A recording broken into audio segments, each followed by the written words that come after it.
On this mercifully shorter episode 15 of Convergence, I won some money on a game show with my dad, and Brendan underwent eye movement desensitization and reprocessing therapy.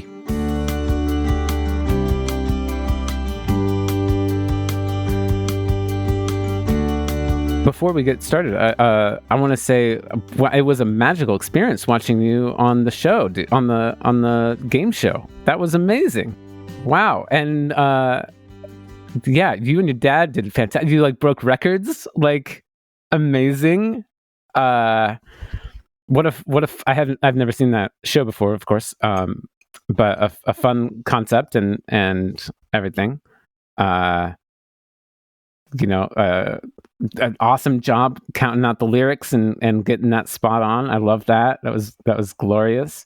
Yeah, I got two questions that were could have been designed for me. Mm-hmm. Not suggesting that they were in any way, but yes. Yep. Yeah. Yeah. I love that. Yeah. The iPad question. I was like, oh wow, that's a perfect question for Mark, and then you just nail it. I was like, all right.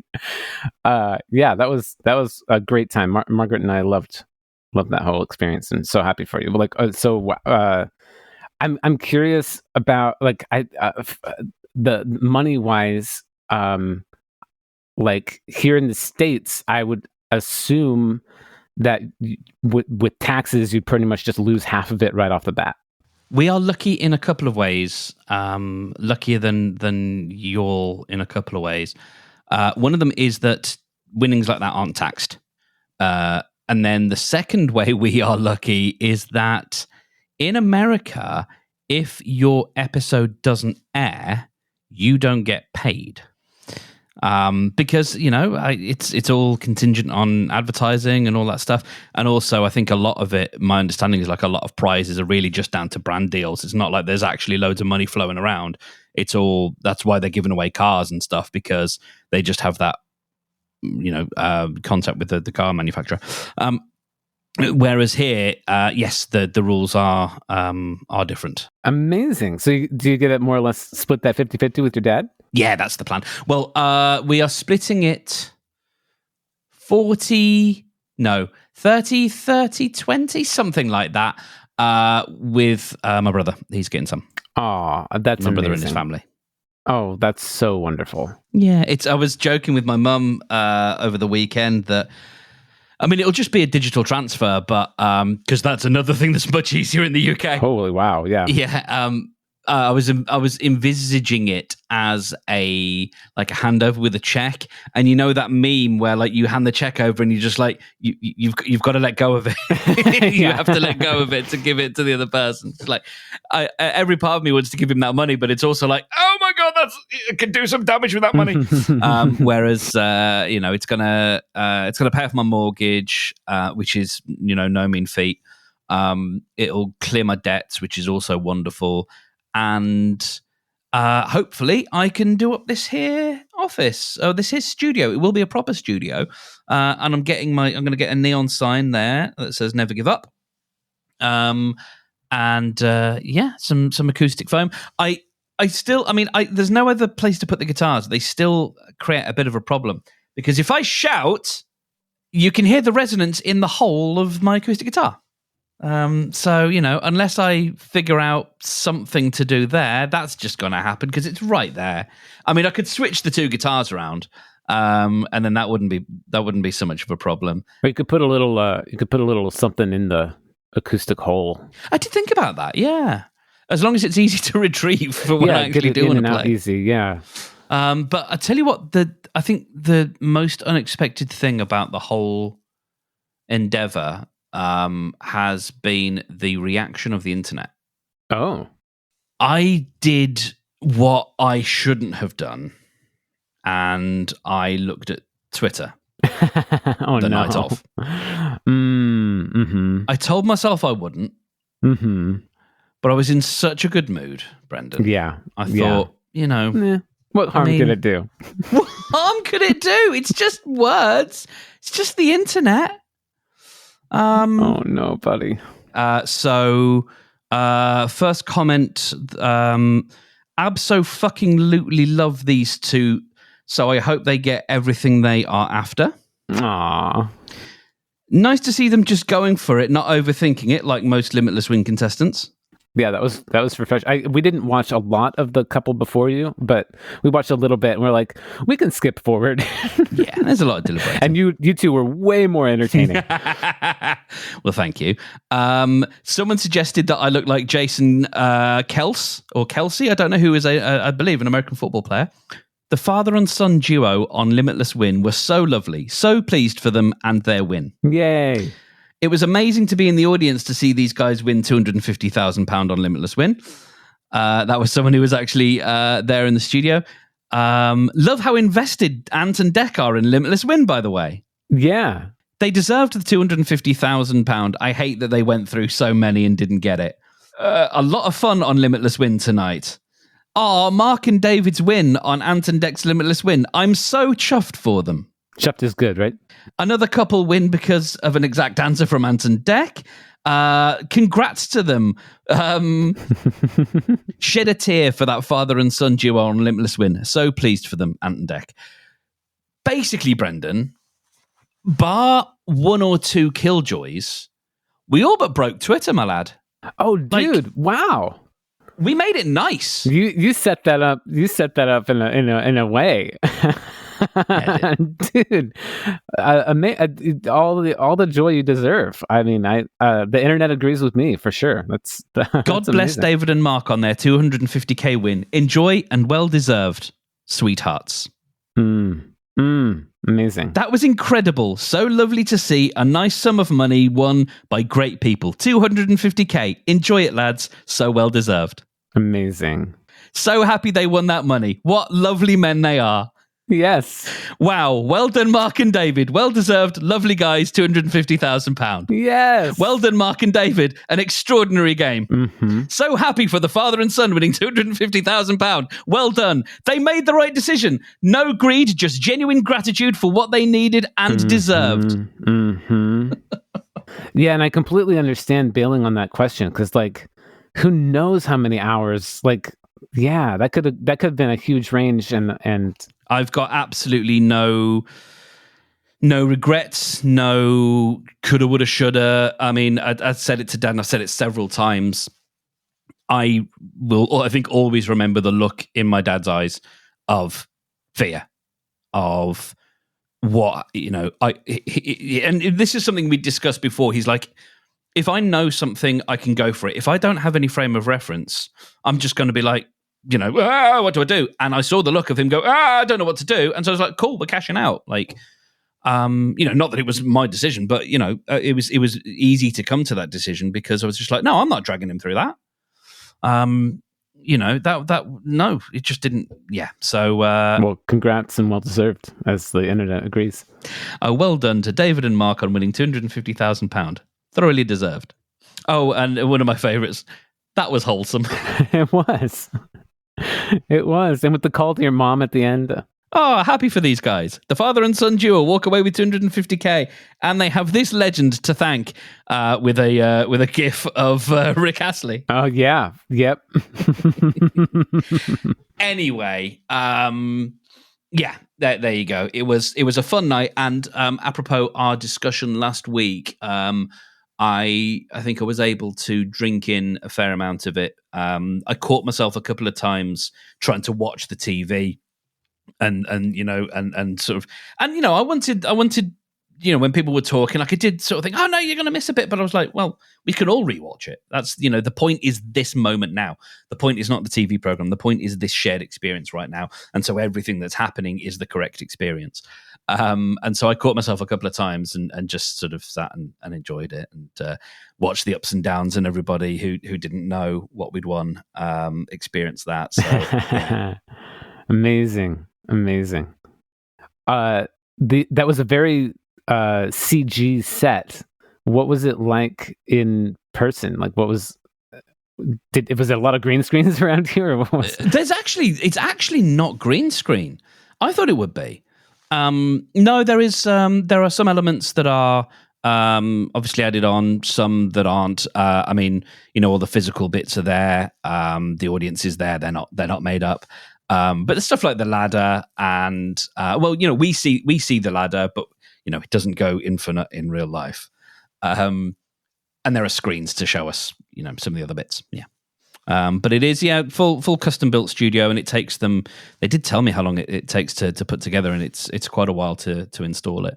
Do they travel around with it or something? No, as in because that studio will be because the show is only on for a limited amount of time in the year, so that studio, that physical space, will be reused for something else. So that sort of put the kibosh on a few things that I was planning to do over the weekend to sort of get straight on a couple of bits. I ended up just it was hard to concentrate on anything else, especially the Sunday.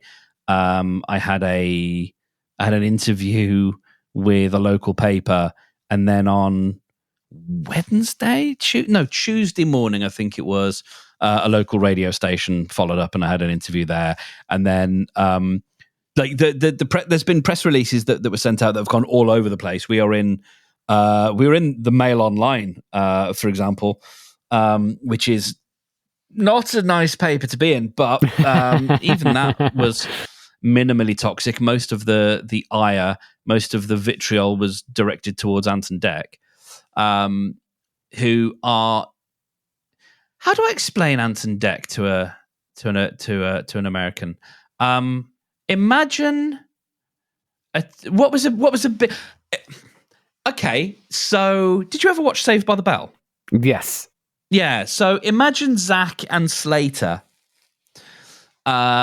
became hosts of like various TV shows, like talent shows, quiz shows, variety shows, because Ant and Dec host Britain's Got Talent, which is obviously the progenitor of America's Got Talent. They also hosted Pop Idol, which became American Idol. And so, they started out as actors. They had a very brief pop career with a couple of songs. Okay. And of which they are, they're now in their late 40s, and they've still got a very good sense of humor about the fact that, they sort of released a sort of pop hip hop song with these two lads rapping. And they were young lads doing their rapping. Well, Mark Wahlberg had his Marky Mark days, so of course. Yes, Russell Crowe was once known as Russ LaRock in a band called something like A Fistful of Grunts. It's something like that is his band name. They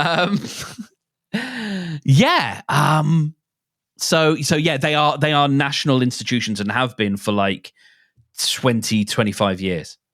They host some of the biggest TV shows in the country, and so meeting them is like, well, they're only little, but they were they loomed very large. Yeah, and they were pretty funny. So some of the points were so I was it's obviously it was on YouTube, which has its own compression, and then we were casting it to our TV, and so there's also some more compression.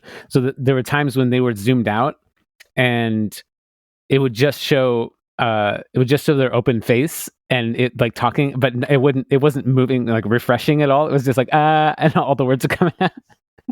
So that was joyful. But yeah, their banter was funny, and it did really seem like they were really excited for the two of you, which was really great. That genuinely felt like it was the case.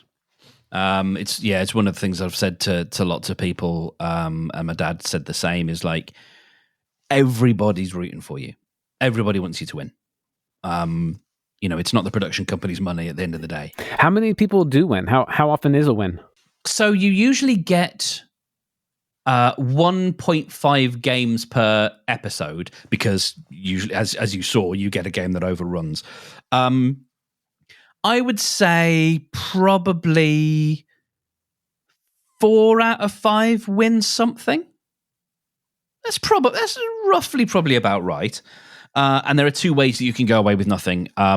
You can either go 1 over, because as I said, 1 over is game over, or you can go under and not have enough lives.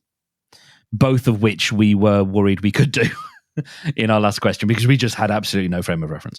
There are certain things that we know, certain numbers that we know it's not going to be, but even then, yeah. So kind of now I'm curious, like, since it is around 4 out of 5, like what's the average win? What's kind of a common win? We are among someone's won the million now in our series. So in the second episode, that couple won the million, and that's the first time that's happened on that show, and that's rare for a UK based TV show. But that's dragged the average up somewhat. But before then, so we're like the third, maybe fourth highest in terms of wins, because the first ever couple won 500k, and that was the most anyone won on that series. And then I think there may have been a 300,000, maybe, but we're around sort of there. So, and then the rest might be. I think that couple that went before us went home with like 10 grand. Other people might go in with 20, 30, that kind of thing. I did have a list actually somewhere, because when I was doing the research, I maintained a list of the amounts that people had won, as well as like categories of question and all that kind of stuff. And that's been the thing that they've said in press releases for this series, is that people have really done their homework. Pretty cool, man. Pretty freaking cool. There we go. How's your week been? It's been good, man. I just had some EMDR therapy yesterday, and electromagnetic something? No, eye movement DR.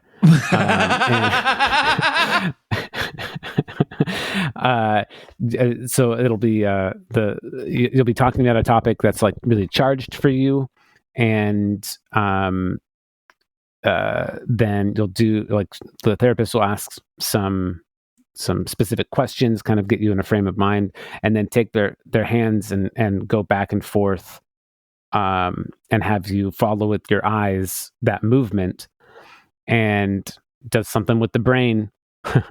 And I took this memory I have from when I was a kid. I was in middle school. It was probably 7th grade, and I remember my mom saying to my sister and myself that Jessica was the smart one and Brendan was the artist. Yeah. And, yeah, I mean, like all the different feelings and things to sit with that. That is not uncommon in families. I've got a friend and who's also a client who's, her mum said, your sister is naturally pretty, you're pretty with effort. So, yeah. This stuff happens. Yeah. Oh, that's horrible. Yeah. I'm sorry, man. Yeah. And so, and that ingrained a lot of like, not good enough. And like, oh, if I'm the artist, then and she's the smart one, I must not be smart. And like artists aren't smart. And, a bunch of different like bad correlations were made through that. And so the EMDR helped me realize that, okay, no, artists kind of have to be smart. And you can't, at one point I was like, you actually can't even spell smart without art, so you kind of need it. and a bunch of other things, and severely reprogrammed it. And just now when I think back at it, instead of it being a charge like a 7 out of 10 of how much it stung, it's now like a -1. I kind of giggle at it. It's like, oh. We are definitely going to have a big conversation about the 3 principles of mind, consciousness, and thought, because I'm finally starting to actually use that, and it's starting to be of help. It's starting to snap into place. I had a little mini breakthrough this week where I got physically triggered. I got triggered, and my brain went into its usual response when this particular trigger is activated. And I just remembered that it was a thought. And the thing, I wasn't affected by the thing. I was affected by the thought, and it's starting to work. And I think getting into that, that's got to be a conversation that we've got to have. Definitely. Oh, I love that. Another thing that I've noticed this past week is that I've just been randomly crying a lot, which is not atypical for me. In the past few years, especially. Reading a lot of books, doing a lot of processing, trying to uncover traumas and get through them and stuff. but it's been a minute. Like I made a lot of progress, and then I was kind of like not crying a bunch, and that was really nice. And then this past week, it's just kind of like hit me a lot, and I'll sit there, I'll go, I'll just be still for a while, or do a meditation or something like that, and I'll just really openly weep. And I think it's I kind of narrowed it down to a few things. I mean, one, of course, I'm still feeling strained from the accidents and that whole trauma and stuff. I'm still working on, and just kind of overwhelmed with life happening. But also, there's kind of two factors with God mode that I feel like have been bringing a lot of emotions to the table. One, the amount of support and encouragement I've had for doing this, like, has been emotionally overwhelming. It's been so wonderful from you, from Margaret, some of my friends have been talking about it with, and it just feels so right, and that feeling of rightness is so new, and it's kind of like hard to process and hard to accept, and not hard to accept, but it's like it's still a lot. And then alongside with that, the implications of starting a new thing, and the grief that means of the little death of my past life that I'm going to be moving on from, whether that's just remodeling or how I thought of myself or anything like that, like just going into this new life of God mode and all that. Like, I think that's been emotional for me as well. The weeping, does it have an undertone to it? Like, is there an emotional, does it feel like a release? Does it feel like, because sometimes there's the crying because you, like, I at least from my experience, I know what there's been times where I've cried for a sense of grief for the time, or grieving the time that I've spent not being on my side, and the wasted time, and just the thought of, oh God, oh buddy, like, I'm here, that kind of release. And then there's the release of trauma. Animals physically shake it out of their bodies. That's why dogs and cats do that, because they're shaking out trauma. That shaking, I know of a method to induce that really easily and really well, and that's going to be when I make my own DI, which I think I'm going to call a shard, which a self-hypnosis authenticity recovery device. is the acronym. Step into the shard. Yeah. I'm trying this video game layer, and you pick up shards of whatever all the time in different video games. So I just kind of thought that'd be funny. And yeah, I'm gonna have like. I'm gonna have kind of, if people are lying down and doing it, they can kind of get themselves in this position to induce shaking as they try to reprocess traumas and stuff. And I'm excited for that. And yeah, and I do a lot of body shaking as part of my practices.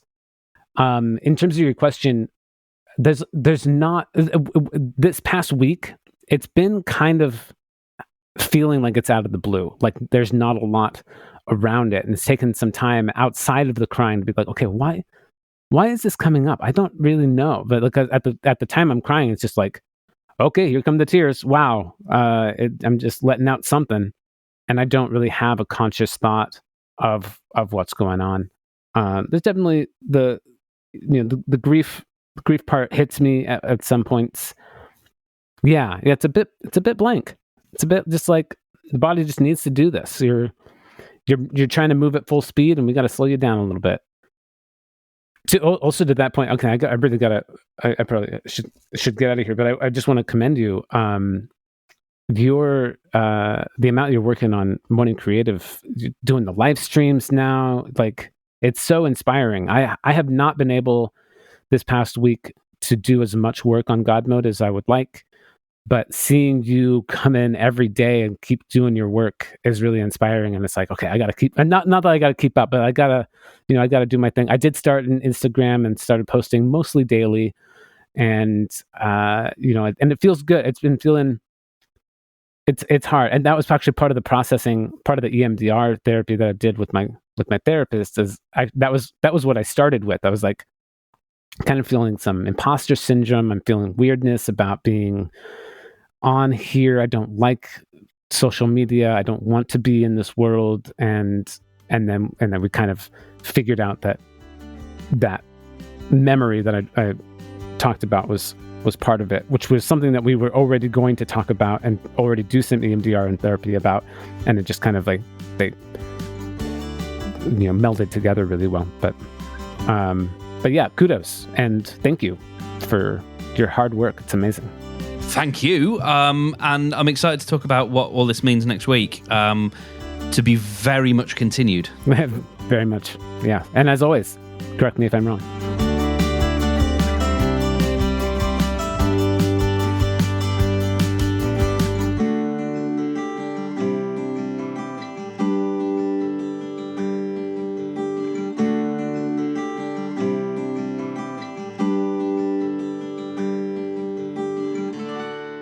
And that's why, wow, it's 10:40 already? Man, I feel like I don't know what time is.